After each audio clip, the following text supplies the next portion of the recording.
Good morning. This is Ron Gold from Marketing Works. The name of the show is The Nonprofit Voice.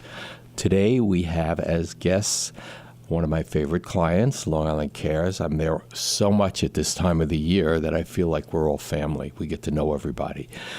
But it wouldn't be like that without their CEO, Paul Pachter. Welcome, Paul. Morning. I'm like tempted to call you Uncle Ron. Now that you're part of the family. Uncle Giuseppe, isn't it? No, good morning. It's early on a Saturday morning, Ron, but we're happy to be here.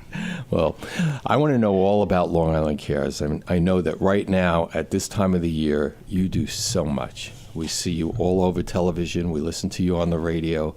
You are the voice of Long Island Cares. Now, how did you get involved with Long Island Cares? Well, now we're moving back 10 and a half years ago. Well, we have to do a history first. We have to establish who we are, why we're here.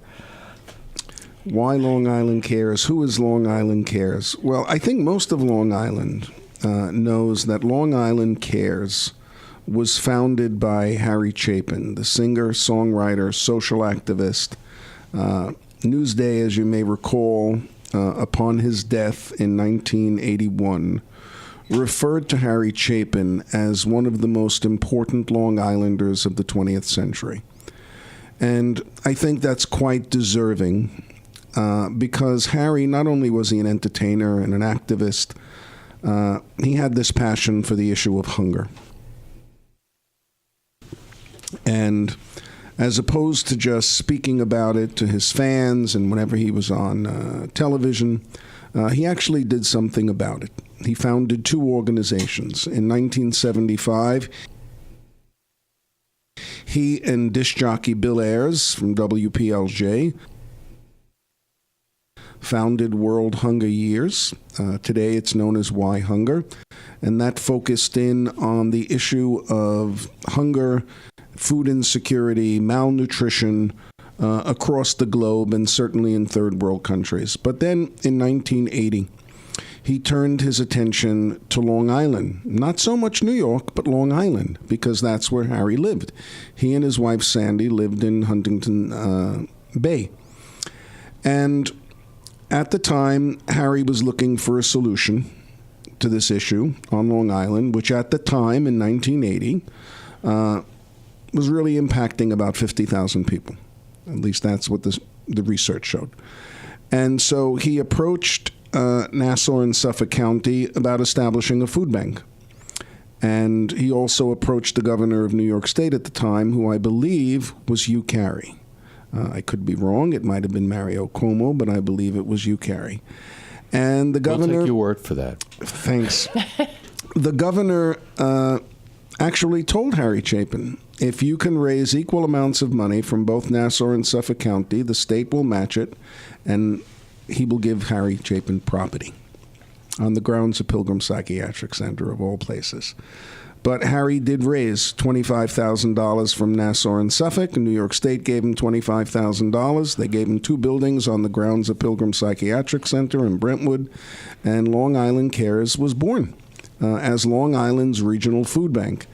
And here we are, 38 years later. We are still Long Island's regional food bank, except the 50,000 people that were thought to be food insecure in 1981 are now 272,000 people. So the problem, of course, has increased and it's grown, and so is Long Island Cares.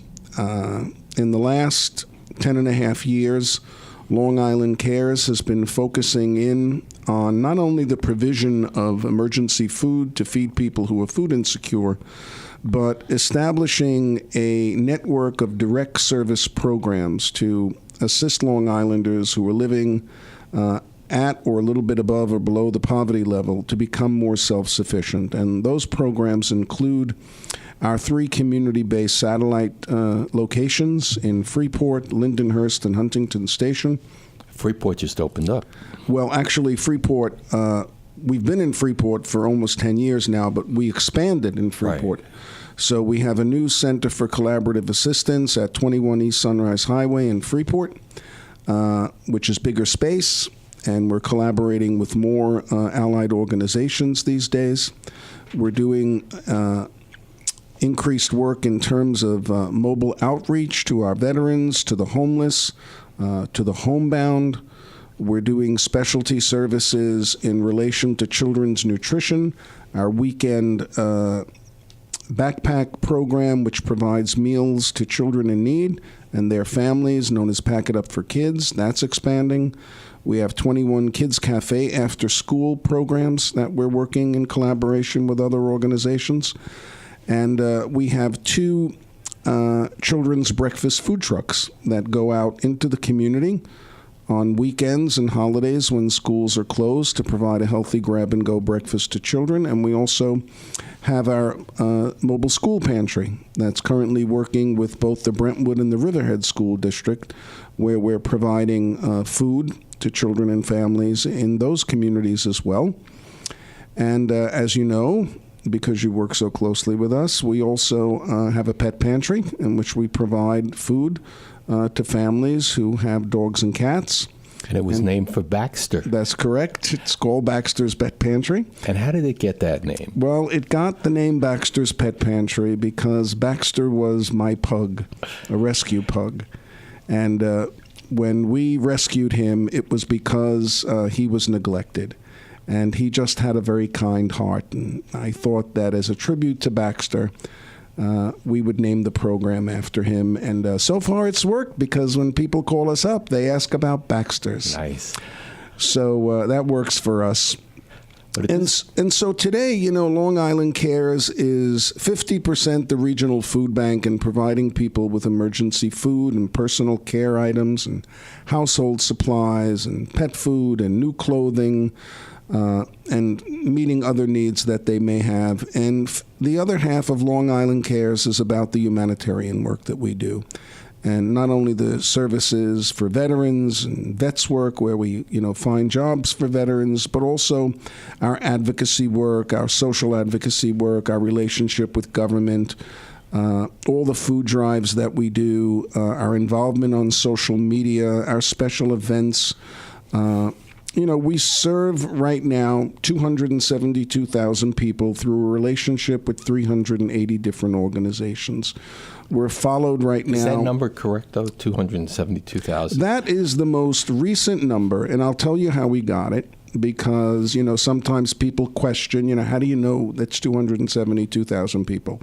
We rely upon an annual report that comes out from Feeding America. Feeding America is the national organization, an umbrella organization for food banks, 200 food banks in the country.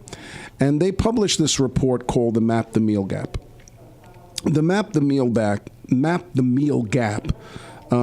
is a report that's, put together through statistics that the USDA provides to Feeding America as well. So how many people across the country are living at or below the poverty level in your specific region. And Long Island, Nassau, and Suffolk County are part of this report.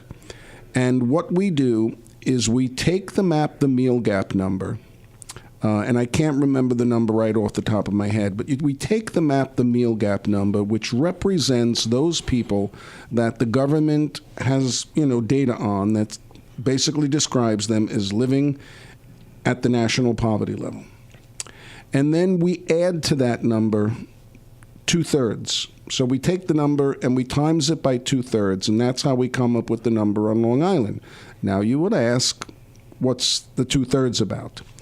Well, the 2/3 represents the other people that are coming to the pantries and the emergency feeding programs. And those 2/3, that represents Long Island's working poor.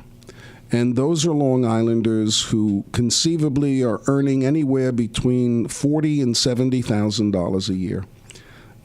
Family of 4, maybe a family of 3. But these are families who are just having a difficult time maintaining some, quality of life on Long Island. They're working 3 and 4 jobs. They're struggling to put food on their table, to pay their rent, to pay their mortgage, to pay their taxes, to maintain their cars, to pay the insurance, to get health care. These are people that continue to be one paycheck away from losing everything. And so when you look at the 272,000 people and who are using the services of Long Island Cares and its member agencies, we talk about the 1/3 of Long Islanders who are actually living at poverty, at the poverty level or a little bit below. And then we talk about the other 2/3 of the people who are living way above the poverty level, 200%, 300% above the poverty level. And they are the working poor who are struggling with food insecurity. Now, the one thing that I think your listeners need to know when we talk about the poverty level is what it is. It's $27,000 a year for a family of 4. When we know that one person on Long Island cannot live independently for $27,000 a year. It's true. And the poverty level, the national poverty level, is just, a number that goes across the board. So if you're in Alabama, if you're in Georgia, if you're in California, if you're in Michigan, that's the poverty level. It's not regionalized for areas of the country where the cost of living may be higher. So that's how we get the 272,000.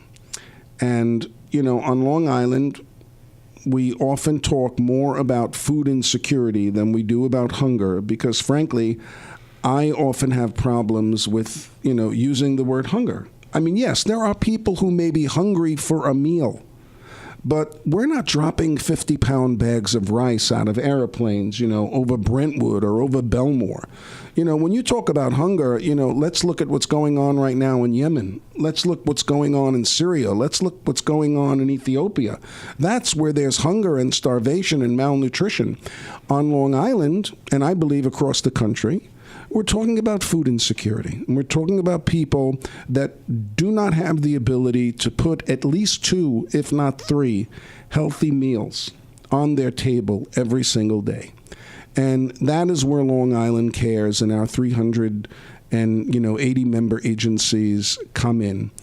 We provide about 7.5 million pounds of food every year to help feed families and individuals who are food insecure. It would be unrealistic for any food bank in the country to think that we can solve this issue of food insecurity just by providing food. And that is why Long Island Cares provides job training and access to job training, and why we have placed over 100 veterans in competitive employment during the last year. And that is why we advocate every single day, both on a local, a state, and national level, for policies, programs, and funding that will help people be lifted out of this cycle of poverty. So that's what we do. Paul, you have a staff that you brought in here. There's 3 or 4 people here that if you don't call on them to speak, they're not going to go to work on Monday. So why don't you introduce them? Thank you for that opportunity, Ron, because I was starting to think that, what did I do, have staff come in just to listen to me talk? They've heard this before. They hear it every day. Look, it's Saturday morning.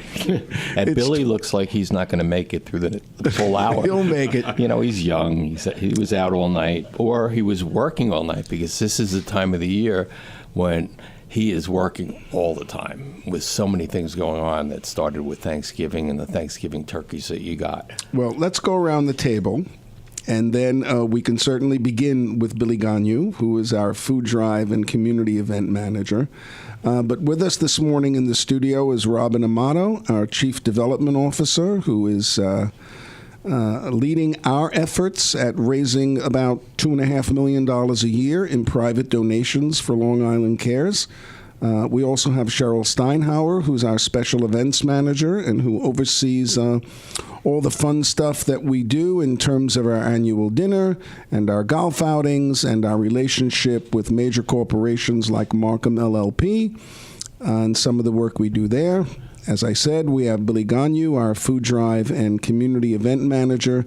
And as well, we have Michelle LaFiora, who's in the studio with us, and she's our social media specialist. And she puts out the content, which 39,000 people view. And today they're going to be seeing more of us. They're going to see you and everyone who's on the table, so your staff doesn't have to feel slighted because they are going to be on TV, right? Not TV, but on Facebook. And the public, our 39,000 followers can watch that. So, Ron, why don't we begin with Billy? Billy, talk to us about the food drives going on. I'm awake. Good morning, everyone. So we just finished with probably one of the most successful food drives that we've ever done at Long Island Cares. Every year we provide turkeys and chickens and hens to food insecure Long Islanders. And this year, we always try to provide the fixing boxes to go along with it. So things like stuffing, cranberry sauce, mashed potatoes, things like that. But this year was the first time we really reached to the public on a island-wide scale, asking for Long Islanders to adopt families, and in doing so, we provided a list of the items we needed, and I thought we'd get maybe about 250 families adopted. We ended up with over 3,000. Wow! So as you can imagine, it was a little bit insane, but that's 3,000 families that got Thanksgiving meals simply because we posted something on Facebook. Good job, Michelle. That got seen almost 100,000 times. So, and we didn't pay for that, which was good. So we're continuing that into the holiday season with two different Adoptive Family programs. One is Adoptive Family. It's less Thanksgiving themed. It's still based on food, but it includes things like canned ham and salmon, shelf-stable milk, fruit pie fillings, things like that. Since everyone celebrates the December holidays differently, we want to cater so it's more broad than it is just Thanksgiving meals. And then we have our Stocking Stuffers edition, which is focused on personal care items. So we're also asking people to adopt families by filling up stockings with personal care items like toothbrushes, toothpaste, deodorant, things like that, things that our clients are asking for and that we're not able to provide as regularly. Well, what do we have now? We have a bunch of concerts coming up. We're going to be doing food drives, but big names. On Friday, December 7th, we have Chris Young, who is doing his concert with Nash at Nassau Coliseum, so if anyone is listening going to that concert, please bring non-perishable food donations with you. We have Sal Valentinetti, who was on America's Got Talent several years ago, who is performing at NYCB Westbury Theater at December 21st. And Billy Joel has surprised us for his New Year's Eve concert at the Coliseum. He is turning that concert into a food drive as well. Good. So if you're going there, bring food. Bring food to all these events. They took it off Sirius again. They should just leave the channel on. He comes on for a short run, and that's it. I listen to it all the time. And I should add that the NYCB Theater at Westbury, all of their concerts in December are food drives. Great. So while they're focusing on Sal, every event they have, you can bring in non-perishable food donations. Well, you work with a lot of different vendors and supermarkets. Is this a good time for you to get these additional vendors, or do they call you? It's a combination of both. I try to focus on hunger as a year-round issue because it is a year-round issue. So I try to build these relationships all year round, not just during this time of year. So most of the supermarkets I work with now, I've been developing relationships with throughout the year, just so that we can have a big blowout, come Thanksgiving. The weekend before Thanksgiving, we were at the Bonadonna Family ShopRites in West Babylon, Bayshore, and Massapequa doing food drives and ended up with over 11,000 pounds of food. Wow. We had our 17th annual Thanks for Giving food drive, which is sponsored by Walk Radio and King Cullen, which brought in over 22,000 pounds of food, which was a 5,000 pound increase over last year. So that was incredible. So do you get donations? I was just there for Enterprise gave you $50,000. I mean, that must have been a Robin contact, right, that you brought in because they did, it's nice to see that. Is this in lieu of them collecting food or doing food drives? They'd rather give you money? It depends on the donor. Some donors do both. Some want to do just one, but Robin would. Robin, you can talk about that. Morning, Ron. Good morning. Actually, Enterprise Rent-A-Car runs a campaign nationally called Fill Your Tank. If you get the little entendre there, fill your tummy, fill your tank. And as a result of that, they make donations to food banks across the country. And we are one of the lucky food banks to receive their donation of $50,000. And this is the third year that they've done that for us. So we're very grateful. Well, we're going to hear more about Rob and Amato, and Cheryl's going to talk about the fundraising, and we'll let Paul talk for at least 10 minutes in the second half of our show, because he just such a great job.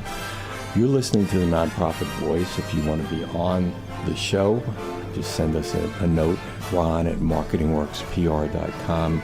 You could look at our website at marketingworkspr.com or the nonprofitvoice.com. We look for agencies that are looking for publicity for their agency, and we've gotten a lot on. We've been on for 4 years.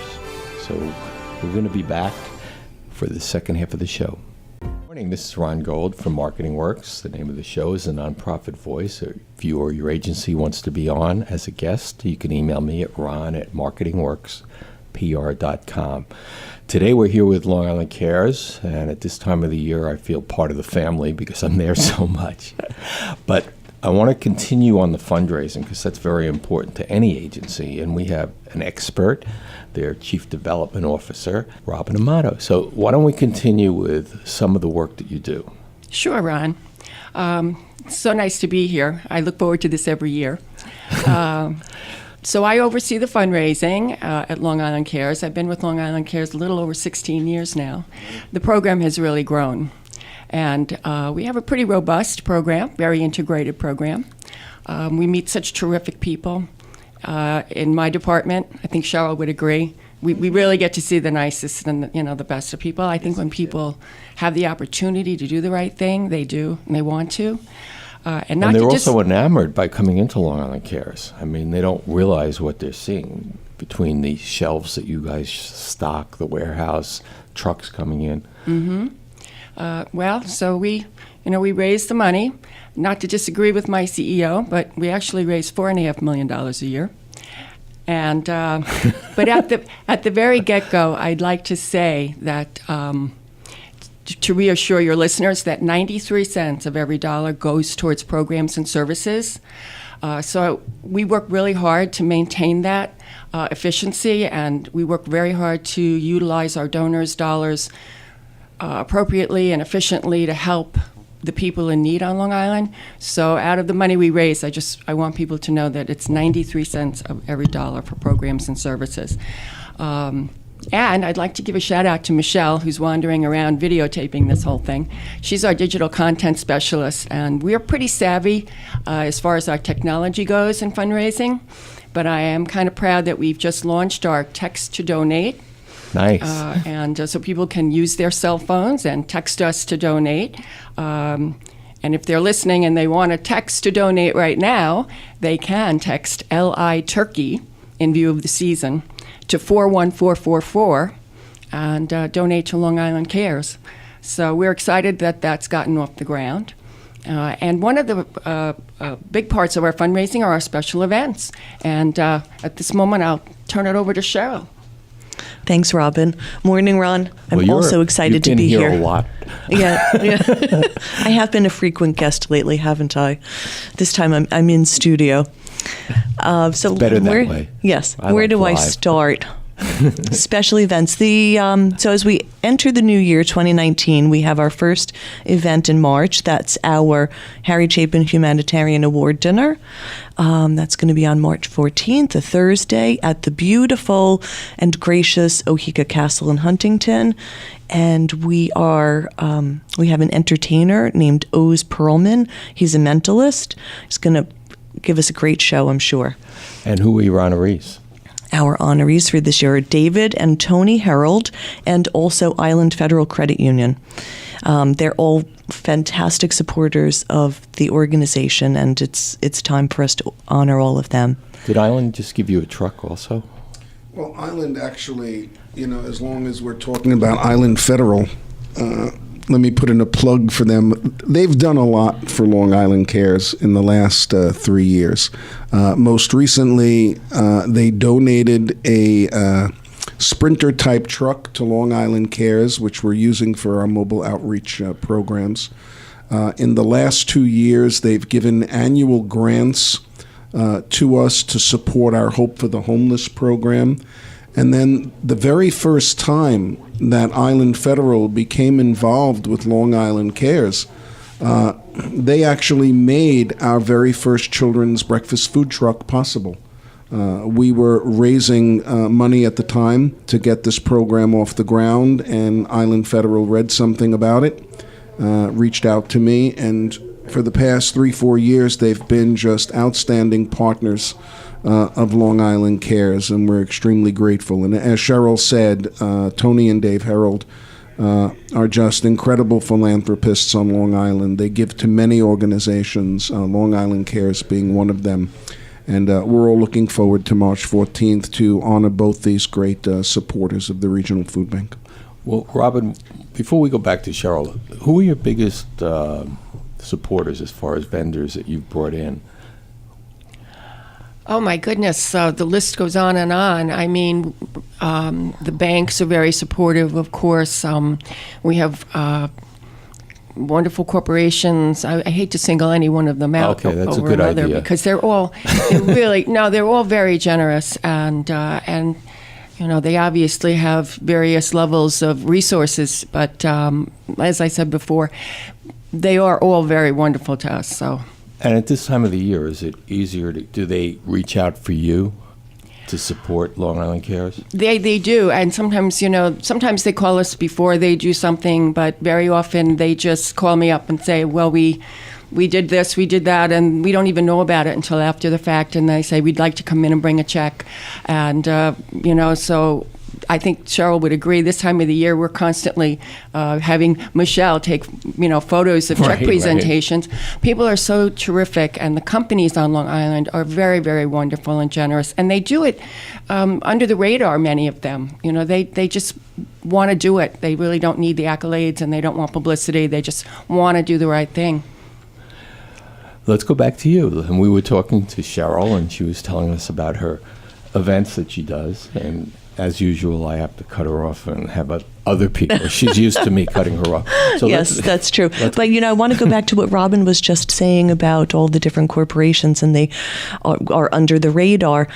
I want to throw this out there because it's a really nice role model. On Thursday morning, I went to the Mount Sinai High School to pick up a check from the student government. They raised $200,000 and a lot of food by doing some various, $2,000 by doing a bunch of various activities throughout, I guess, the fall semester.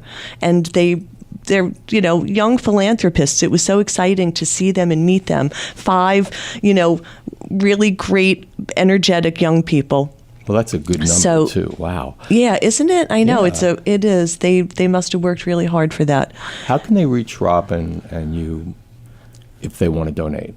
Where can they call you or email you? Oh, sure. Our email, I guess our website links to our emails, so anybody could reach out that way. And of course, the phone number is on the website, and that's www.licares.org. So reach out whenever you want. So this is the last gala before a special gala the year after.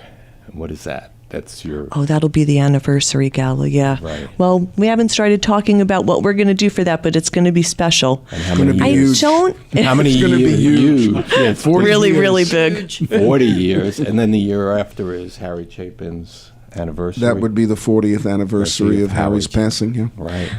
So Can I just also say, You can say I anything just you want to want. throw out there that we have in May, we were going to do the dinner in March, but then in May we have our very popular Casual for the Cause event, which invites corporations, large and small, all over Long Island to participate by allowing their employees to dress down for the day at their office. And each employee makes a donation to Long Island Cares of $5 per person.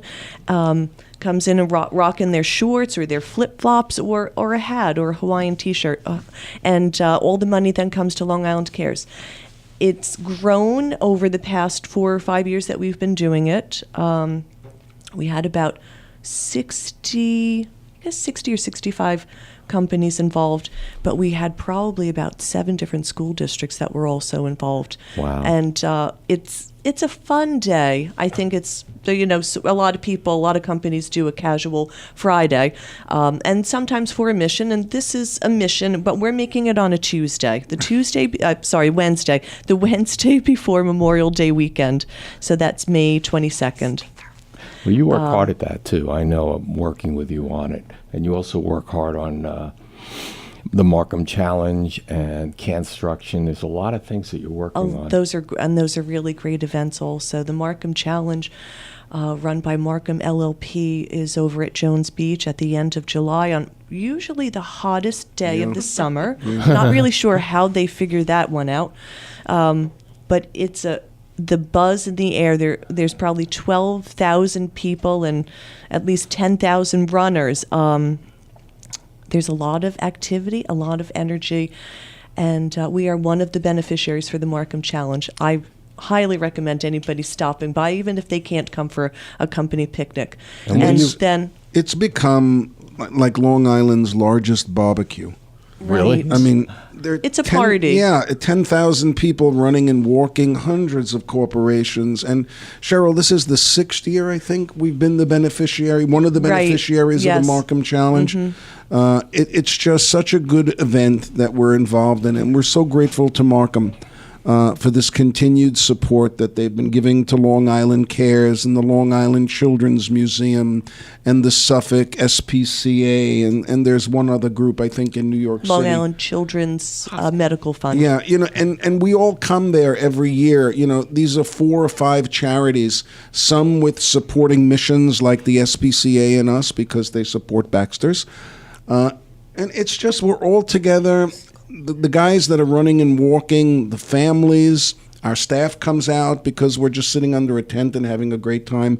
Maybe next year, Ron, we could actually get you to come spend some time in the tent with us. I think you'll have a good Now time. we're going to get Ron. We're going to get Ron running. No. Yeah, right. We'll get Ron in the dunk tank. There you go. Really? How's that? You mentioned construction too, Yes. so let's just say a quick And you were word just about on for that. construction. Yeah, so construction is an event where architect, engineer, and construction companies come together and build structures out of canned goods, which are then donated to the different food banks and other organizations on Long Island. It's the most creative endeavor. It's worldwide, but we have a nice local chapter here with some very dedicated people that put a lot of time and effort into it, and I'm really thankful for that. It's a lot of fun, and it runs at the end of October each year at RXR Plaza in Uniondale. I recommend, if anybody's available, they should go and check it out. It's down for this year now, but it'll be back in 2019. And this year, I think we received 10,000 cans. Was 10,000 cans? About 10,000 cans, Amazing. yeah. What are your events for this year, for 2019? After the gala in March and Casual for the Cause, May 22nd, we're going to have our first golf outing, our golf classic, and that'll be late spring. I think the date is sort of up in the air at this moment, but that's held at Meadowbrook Club, and it's a phenomenal day of golf. The golfers really enjoy it. It raises good money for the organization. And it's a classic place. And then, yes, we do do a second golf outing in the fall. And for that, we're going east. We have the Golf Classic is up the island in the west, and our golf outing in the fall is on the east end. And we were at Sabonic this past year. The year before that, we were at the Bridge, and the year before that, we were at Friar's Head. So we get to Those are great. It's quite beautiful. Yes. come to Beautiful some locations. really You play pool? exclusive golf clubs and bring our golfing friends with us. And that's a very nice and lucrative fundraiser for us as well. And we're also hoping this year, coming in 2019, that we'll be producing 2 additional benefit concerts to support Long Island Cares. We're working right now on, talking to some venues and artists about coming in and doing a show for Long Island Cares, as we did 2 years ago with Rascal Flatts at the NYCB Theater, which was very successful. And, as soon as the East End golf outing is done, then Billy's in gear, because there's the Thanks for Giving food drive with Walk Radio. Now there's Adoptive Family.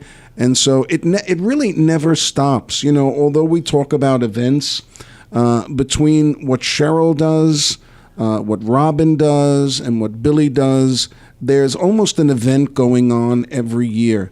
And, I think the last time we looked at the numbers, on any given day, there are 65 different food drives going on in different locations to benefit Long Island Cares. That can be, a school that's doing a food drive or a local library. It could be VCA animal hospitals who collect every single day to support Baxter's Pet Pantry. Ron, I think in the time remaining, I want to go back to Billy for a minute, because he has instituted 2 programs at Long Island Cares which have been tremendously successful. One of them is our annual legislative pet food drive, which supports Baxter's Pet Pantry. And the other one is our legislative summer food drives. And together, these food drives have brought in either close to or over 25,000 pounds of food. So, Billy, why don't you talk about them? And also, I think it's important for the listening audience, and I think it's important for the people that are watching us on Facebook or who will be watching us on YouTube, to also really highlight some of the legislators that, for the last 3 years have really been out there, putting aside their politics, putting aside partisan, lingo, and just supporting their constituents in need. So the legislative pet food drive was started, it'll be 8 years ago in 2019, and it just keeps growing every year. This year we had a record of 15,525 pounds, give or take, raised by about 30 different legislators. And it's one of my favorite events to work on because it's Democrats and Republicans, and they're all working together. You have Senator Phil Boyle, who you can't even walk into his office with the amount of food that he brings in. I think he broke 2,000 pounds this year. Assemblyman David McDonough, same thing. They go out of their way. Senator-elect Monica Martinez participates in the pet food drive. Legislator Trotta. It's just there's too many to name, but they all get involved, and that's great. They get involved and they take it and they run with it. And every year it's just more and more people, and then they continue. They don't, the drive doesn't just end; it continues. Has it been 6 different winners, or has it been the same person? I think you mentioned Senator Boyle is usually always on top with Assemblyman McDonough. I didn't mean to throw a hardball at you. Well, Assemblyman McDonough and Senator Boyle are definitely 2 of the ones on top, but now they're becoming more competitive. Which is really good for us. That's because great that means more pet food. And we're seeing the competition. So last year, I'm gonna mess the name up. The Republican Committee of Assembly members reached out because they wanted to do food drives during the summer to end hunger. So last year we worked with 13 Assembly members. This year it was 12, and last year they raised in their first year. It was just over 20,000 pounds of food. They set up at each different one works at a King Cullen in their district, and we do a day food drive. This year we doubled. Instead of having a 1-day food drive for each assembly member, it was 2 days, and almost doubled it with 40,000 pounds. And this year was, I think, where they started realizing that they needed to compete. Because we had our press conference for it, and they were all like, who's first, who's second, and then afterwards they were all smack talking each other about how I'm going to beat you next year, and it's great. Yeah. And it's one of my favorite things to see, because it's not even just those 2 events. We'll have Senator Brooks will reach out to us to run his own food drives. I know that Assemblywoman Kimberly Jean-Pierre will do a toy drive for us at her holiday party. And then, of course, the work that we did for relief for Hurricane Maria, all the legislators who were involved in this. That was out of this world. Assemblyman David McDonough, you'll see a trend there, reached out to us to basically lead the Long Island initiative for Governor Cuomo's Empire State Relief Drive for Puerto Rico. And when he reached out to us, we we sent messages, faxes, and flyers to all the legislators on the island. And we ended up with over 250,000 pounds of food donated, with Senator Elaine Phillips raising almost half of that with the water bottle drive she did in her district. And it was incredible, the amount of support that they showed. We had the New York State National Guard coming to Hop Hog periodically to transport to Puerto Rico the food and the water and the pet food and everything else. But Ron, I think in the remaining seconds that we have, if you look just, what we're saying and look at the people that are here in the studio with us who every day make this organization move and grow, it's a winning formula. So thanks for having us all on with you. And we could do today. another show. We look forward to it. With a lot of things that we missed, because I have a chart with all the things to discuss, and we didn't even get to half of them. But I want to thank Robin and Cheryl and Billy, Michelle, and of course Paul for being on. You're listening to The Nonprofit Voice. We're on every Saturday from 8 to 9. I'm Ron Gold. Have a good day.